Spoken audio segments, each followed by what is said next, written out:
Dr. Anil, let's say I'm a business owner and I have been running business for the last 2 or 3 years. Now, if you had to consult me, what would be the questions that you would ask me to analyze my business to tell if it's good or bad, if I'm doing a good job or a bad job? There are many, but I'll bring them down to one or two. Number one, I want to make sure you understand your cost of capital. Which, trust me, you bring 100 businessmen right now, if not all, 98 would not know. Forget knowing cost of capital, they wouldn't be able to tell you how much is the capital in that business.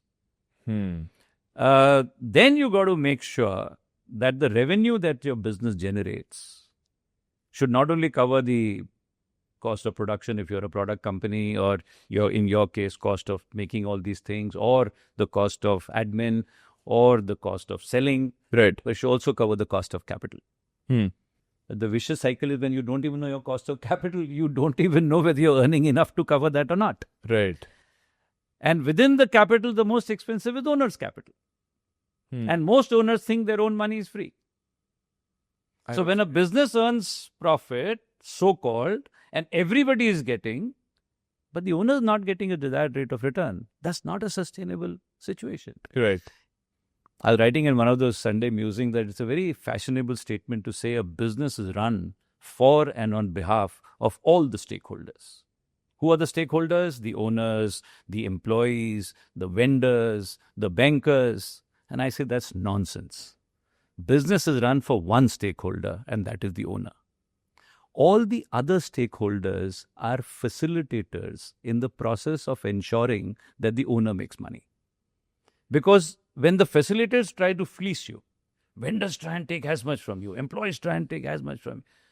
And if only they make money and the owner doesn't, guys, it's a matter of time before the owner will say, there's no point continuing, and then nobody will make money. Right. The facilitators have to understand, do everything in your power to see that the owner earns.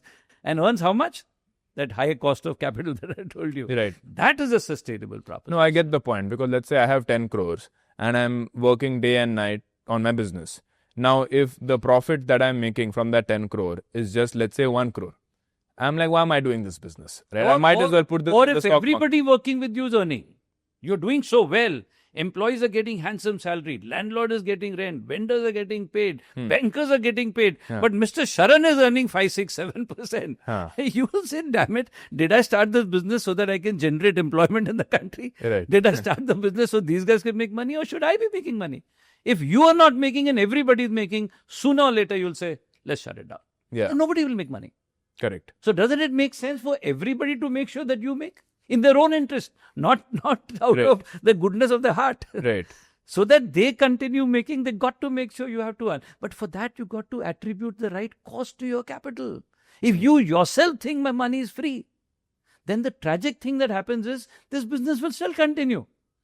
Everybody around you will make money except you. I think whichever way you look at it, unless a business can earn for the owner 30, 40, 50%, it is not worth running. But this again will raise a lot of questions. I'm not talking about profit margin.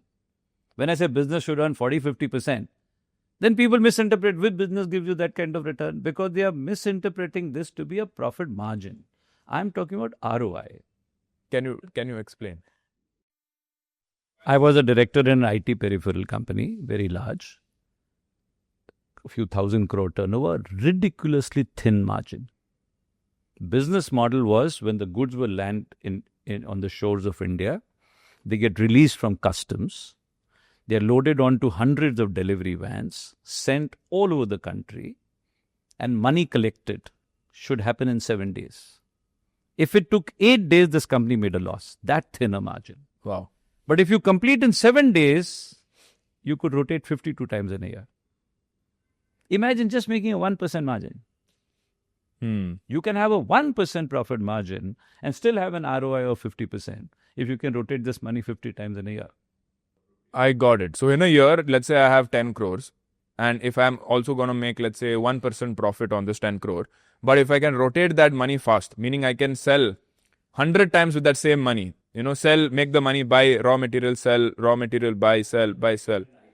52 times. Now, I used to tell them, who's a finance man in your company? Ridiculous to say the guys sitting in account department are the only finance guy. This clerk in the customs office is a finance guy to me, because if he delays releasing the goods, it's bad finance management. The truck driver delivering goods across the country is a finance man. A puncture in a truck is bad finance management. We have such a narrow notion of finance management. First of all, people think accountancy is finance management. Interesting.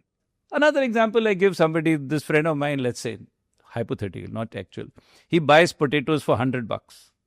Full day he works and sells for 101 rupees. Or he buys for 1 lakh and sells for 1 lakh 1,000. Okay. How much profit has he made? 1%. No, he does that every day. Okay. So 365%. Right. We think it's a 1% margin. Arre, damn it. The same 1 lakh he puts next day again. Right. Again he puts it. Right. ROI is what I'm talking about, 40-50%. Interesting. Glad you made it till here. If this gave you even one idea to improve your finances, send it to a friend. Helping them might just make you the smartest person in their group chat. And don't miss the full episode on Finance with Sharan. There's a lot more where this came from.